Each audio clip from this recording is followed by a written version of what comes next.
Assalamualaikum warahmatullahi wabarakatuh. Selamat bertemu kembali teman-teman di materi lanjutan dari mata kuliah kecerdasan buatan.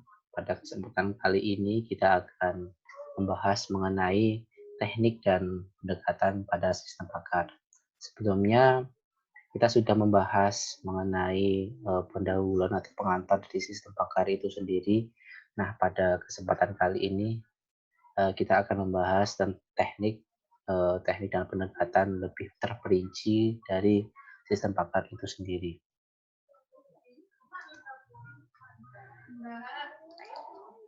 Ini kita kemarin sudah pernah bahas ya berkaitan dengan studi kasus dari gastroosus, di mana ini ada beberapa output yang ada di dalam gastroosus atau beberapa jenis dari gastroosus. Ada yang termasuk keracunan Staphylococcus aureus, keracunan beracun dan seterusnya. Masing-masing ini dari masing-masing penyakit dari gastroosus itu memiliki ciri-ciri ya, kemarin seperti itu.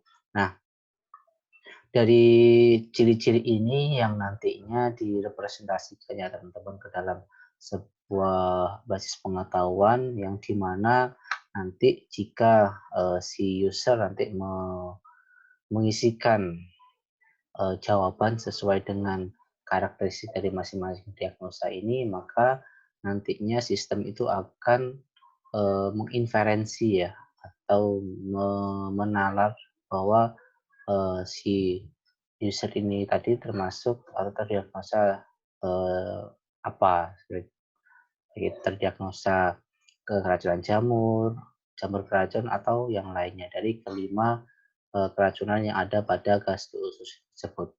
Nah, seperti yang pertemuan kemarin, nah ini ya beberapa kategori dari infeksi sistem gastroosus ya teman-teman. Mulai dari keracunan Staphylococcus aureus sampai dengan Campylobacter dan seterusnya. Nah, dari beberapa gejala dan juga ciri-ciri tadi, nah ini direpresentasikan dalam sebuah daftar pertanyaan ya teman-teman. Yang ini daftar pertanyaan ini yang akan dimasukkan ke dalam sebuah sistem, di mana nanti dari daftar pertanyaan ini si end user-nya nanti akan mengisi. Nah, kalau di sini untuk jawabannya masih 1 dan 0 ya teman-teman. Jadi jawabannya masih biner 1 dan 0. Mulai dari apakah Anda sering mengalami buang air besar, dan seterusnya. Misalkan jawabannya iya, misalkan iya adalah 1 dan seterusnya. Jika tidak adalah 0 ya gitu ya teman-teman.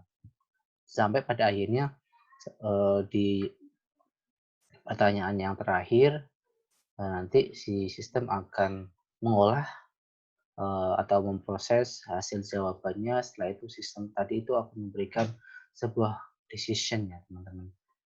Nah, decision-nya dari kelima infeksi tadi yang mana yang mendekati atau yang mana yang mempunyai presentasi terbesar ya, berdasarkan perhitungan dari isian yang dijawab oleh si end user-nya tadi berdasarkan pertanyaan ini.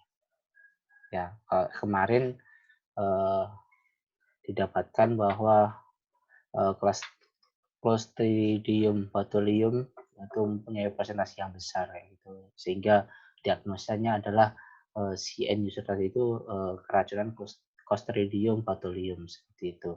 Nah, untuk melakukan decision seperti ini ada beberapa teknik ya teman-teman.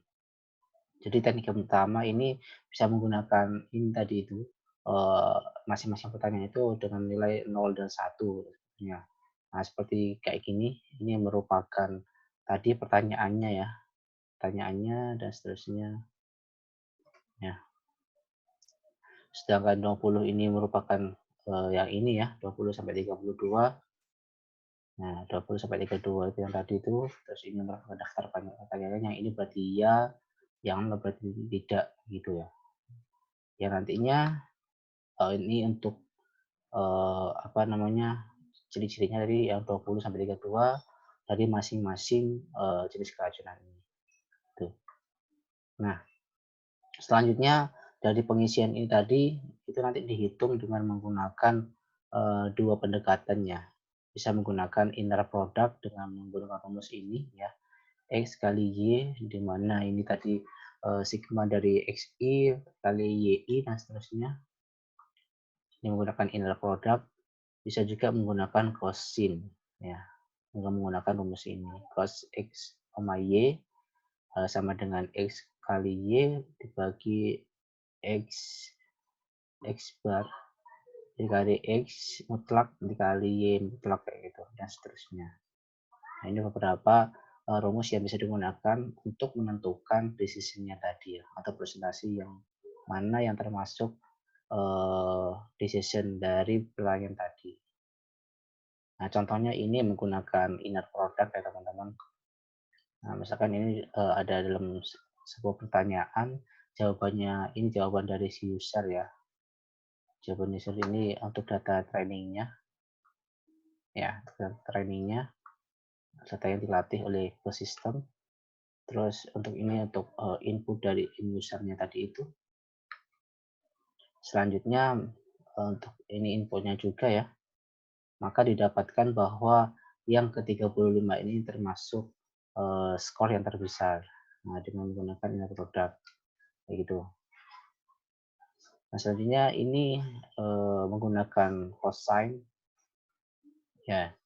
Ini merupakan data yang dilatih ya. Misalkan pertanyaan 1 bahwa ini benar dan seterusnya, hingga menunjukkan skor jumlah dengan rumus cosine tadi ya. Dan ini merupakan jawaban dari end user jawaban salah satu end user kayak gitu dihitung. Nah, setelah melalui tahapan perhitungan, maka didapatkan yang ini juga, yang 35. Nah, yang 35 itu termasuk ke dalam tadi, nah, keracunan salmonella dan seterusnya.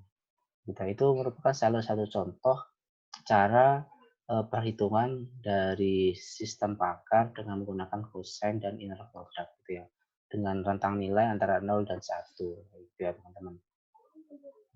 Nah, selanjutnya ada juga tadi kan nilainya 1 dan 0 ya, teman-teman, untuk pengisiannya antara iya atau tidak. Nah, ada lagi kasus di sistem pakar dengan kasus dengan case yang inferensi ketidakpastian ya, teman-teman. Ya, yang pertama untuk istilahnya itu untuk menyelesaikan kasus inferensi ketidakpastian ini, langkah pertama adalah representasi ketidakpastian basic set of event tersebut, kayak gitu ya. Terus yang kedua ini mengkombinasikan bodies dan informasi yang tidak pasti, maksudnya seperti apa. Terus selanjutnya adalah pengambilan inferensi. Maksudnya ini, yang langkah pertama, pakar memperoleh pengetahuan yang tidak pasti berupa numerik, grafik, dan atau simbolik. Maksudnya yang tidak pasti ini misalkan kayak tadi pertanyaan yang pertama, ya, apakah Anda mencret, atau apakah Anda ini misalkan Anda sering mengalami buang air besar. Kadang kan bisa lebih dari 2 kali, bisa lebih dari 3 kali, ataupun 1 kali dan seterusnya kayak gitu kan. Nah, itu karena tidak pasti, itu bisa menggunakan cara yang ini ya, cara inferensi ketidakpastian ini. Nah, ya, inferensi dengan ketidakpastian ini. Ya, pengetahuan cara yang kedua ini, step yang kedua dari inferensi ketidakpastian ini, pengetahuan yang tidak pasti dapat digunakan untuk menarik kesimpulan dalam kasus sederhana. Nah, jadi kasus sederhana seperti yang tadi itu. Ya, oleh karena itu untuk kasus ketidakpastian ini kalau tadi itu untuk penilaian itu antara 0 dan 1, sedangkan untuk kasus inferensi dengan ketidakpastian ini teman-teman bisa memberikan rentang nilai ya teman-teman, rentang nilai dari beberapa nilai, misalkan rentang 0 sampai 1 atau 0 sampai 100% dengan 5 kriteria atau dengan 10 kriteria dan seterusnya. Nah, untuk untuk menyelesaikan kasus inferensi dengan ketidakpastian ini dengan berbagai ini representasi. Yang pertama adalah numerik, grafik, dan simbolik ya teman-teman. Kalau numerik tadi yang ini 0 dan 1 ini ya. 0 dan 1 sangat ketidakpastian dan sangat kepastian, nah itu benar atau tidak. Nah, yang ini inferensi tadi itu yang dengan ketidakpastian bisa dengan menggunakan horizontal bar ini ya teman-teman. Antara dengan rentang nilai ya, misalkan ini nilai 0, 1, 2, 3, 4 ya. 0 artinya itu no confidence, little itu ya sedikit, some ini cukup, direpresentasikan dengan nilai 2, much itu banyak, dan seterusnya, 3 dan seterusnya gitu ya. Ya, ini simbolik juga dengan seperti Likert scale, ranking, atau dengan menggunakan analytical hierarchy process ya, atau HP. Nah, untuk yang Likert ini seperti metode skala bipolar ya, yang mengukur baik tanggapan positif maupun negatif kayak gitu. Terus analytical hierarchy process atau AHP ini teknik terstruktur untuk mengatur dan menganalisis keputusan yang kompleks ya. Nah, ini menggunakan pendekatan multi kriteria ya teman-teman. Nah, biasanya digunakan di kasus psikologi dan sebagainya. Nah, ini ada pendekatan lainnya selain nilai yang 1, 0 tadi itu, ada pendekatan yang lain untuk menyelesaikan kasus decision faktor ya teman-teman. Yang pertama, menggunakan rasio probabilitas. Ya, selanjutnya ada menggunakan Dempster-Shafer approach. Kita yang selanjutnya menggunakan certainty factor and beliefs, dan kombinasi dari dua atau lebih rules kayak gitu ya. Nah, ini untuk rasio probabilitas ya. Untuk dengan rumus Px sama dengan jumlah outcome dari occurrence X dibagi jumlah seluruh events kayak gitu. Misalkan yang ini PA1 dan PBA gitu ya. Dibagi PA1 dikali PA1 dan seterusnya kayak gitu ya teman-teman. Di mana rasio probabilitas ini sama seperti kita mencari peluang kayak gitu ya teman-teman, atau derajat keyakinan dari kepercayaan. Ya, ini hampir sama dengan rumus peluang ya teman-teman. Ini saya kenalkan aja, saya tidak membahas secara rinci dari rasio probabilitas ini. Dan juga ini ada Dempster atau Shafer approach, ini dituliskan ini dalam suatu interval belief dan juga plausibility ya. Kalau belief ini bernilai 0, tidak ada evidence, dan 1 adanya kepastian. Nah, cara yang paling enak atau paling bagus itu menggunakan certainty factor ini ya teman-teman. Nah, ini dengan menggunakan rumus ini CF HE sama dengan MB HE dikurangi MD HE gitu ya. Nah, CF ini merupakan certainty faktornya, yang MB ini merupakan measure of belief-nya, ukuran kepercayaannya. Terus ini measure of disbelief ini ukuran ketidakpercayaannya ya, dengan yang H ini probabilitas, sedangkan E-nya merupakan evidence atau event. Nanti untuk maksudnya apa HE dan MB, MD, dan CF ini kita akan bahas nanti di studi kasus biar lebih jelas. Nah, ini untuk keterangannya ya. CFHE sebagai faktor dari hipotesis AH yang dipengaruhi oleh gejala evidence E, kayak gitu. Ya. Apa itu? Ya, nanti kita bahas. Kita kasih contoh ya. Terus MBHI, ukuran kenaikan kepercayaan atau measure of increased belief. Ya, measure of increased belief terhadap hipotesis H yang dipengaruhi oleh gejala E gitu. Nah, hipotesisnya A dan gejalanya E. Nah, misalkan yang tadi itu hipotesisnya cacat, misalkan gitu. Nah, ini gejalanya apa gitu, gejala yang ditimbulkan gitu. Misalnya gitu ya.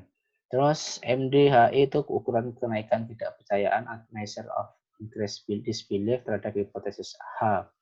yang dipengaruhi oleh gejala E, kayak gitu. Nah, ini menggunakan certainty factor. Nah, ini ada beberapa kombinasi ya untuk perhitungannya. Jadi ada CF jika E1 dan E2 itu dengan antecedent seperti ini ya. Rumusnya jika menggunakan di sini OR, maka nanti nilai maksimum dari rumus ini tidak not E berarti CF HE dan seterusnya. Nah, misalkan kayak gini. E sama dengan E dan E2 dan E3 atau E4 dan bukan E5 dan seterusnya. Maka E-nya max min E1 sampai E3 min E4 min E5 itu. Maka kita masukkan nilai ini, maka ini E-nya maksimum dari nilai 3 berarti 0,3 yaitu untuk outputnya kayak gitu ya. Jadi ukuran kepercayaannya itu 0,3 maksudnya seperti itu. Nah, CF aturan jika E maka H misalkan kayak gitu ya. Nah, untuk rumusnya seperti ini. Ya. Nah, cara mendapatkan tingkat keyakinan ya, dengan menggunakan metode net belief gitu ya. Ini metode net belief dan juga untuk contohnya. Nah, misalkan seperti ini ya, teman-teman. Di studi kasus yang pertama ya, contoh yang pertama. Misalkan gini, si Ani menderita bintik-bintik di wajahnya ya. Dokter memperkirakan si Ani terkena cacar dengan ukuran kepercayaan sebagai berikut. Nah, si dokter ini menganggap apa ya, mendiagnosa ukuran kepercayaannya atau MB-nya ini 0,8 kayak gitu ya teman-teman. Nah, sedangkan cacar diagnosa itu dimasukkan ke dalam cacar dan ini bintik-bintik ini merupakan ciri-cirinya atau gejalanya ya. Nah,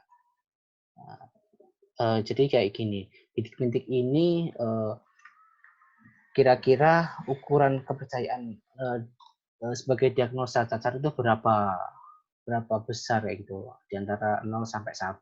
Nah, ini si dokter itu memberikan nilai 0,8 nah itu ya. Sedangkan MD-nya measure of disbelief itu 0,01 kayak gitu ya. Maka untuk apa ya ukuran kepercayaan dari cacarnya itu yang ini MB ini dikurangi dengan MD ini hasilnya 0,78% gitu ya 0,78 kayak gitu ya ukuran keyakinan tingkat keyakinannya jadi diagnosa itu istilahnya itu diagnosa atau didiagnosis sebagai bintik-bintik ini sebagai cacar itu 0,79 tingkat kepercayaannya. Nah, kayak gitu. Contoh yang kedua misalkan kayak gini. Seandainya seorang pakar penyakit mata menyatakan bahwa probabilitas seseorang berpenyakit edema palpebral inflamator adalah 0,02. Nah, dari data lapangan menunjukkan bahwa 100 orang penderita penyakit edema palpebral inflamator, 40 orang memiliki gejala peradangan mata. Dengan menganggap H sama dengan edema palpebral inflamator, hitung faktor kepastian bahwa edema palpebral inflamator disebabkan oleh adanya peradangan mata. Jadi seperti itu ya. Nah, ini probabilitasnya 0,02. Nah, ini dituliskan P sama di dalam kurung edema palpebral inflamator sama dengan 0,02 gitu ya. Sedangkan data lapangan menunjukkan 100 orang penderita penyakit edema palpebral. Nah, ini P ya, edema palpebral / peradangan mata.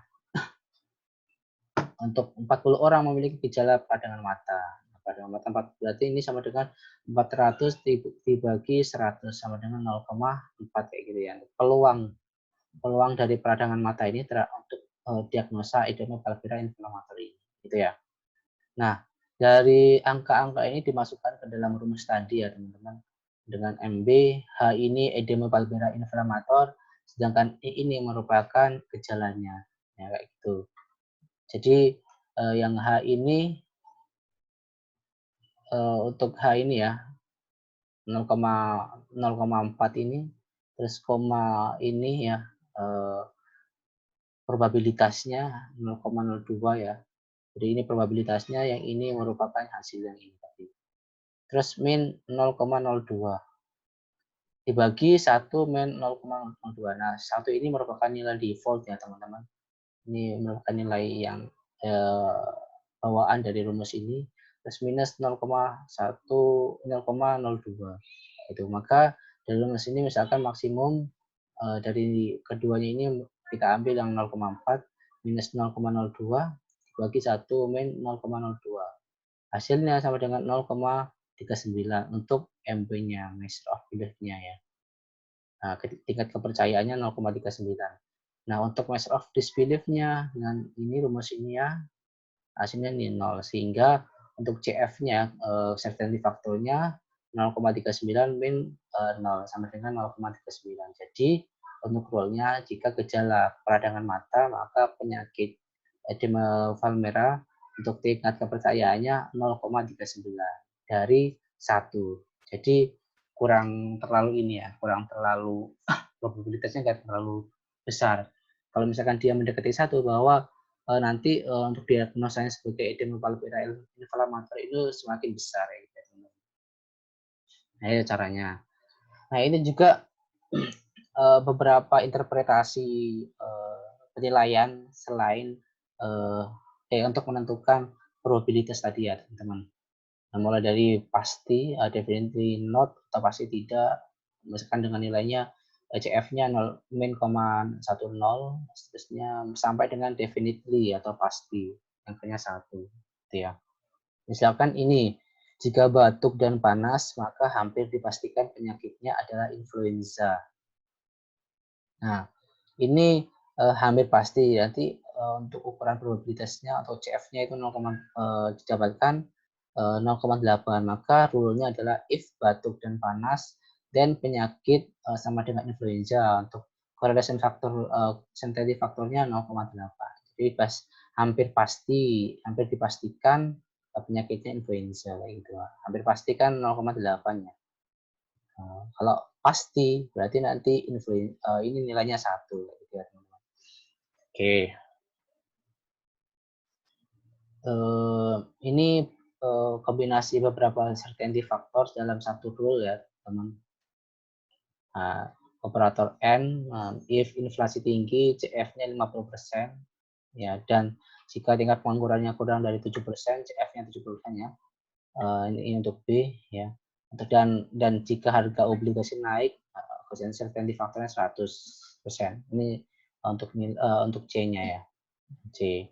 A, A, B, dan C-nya.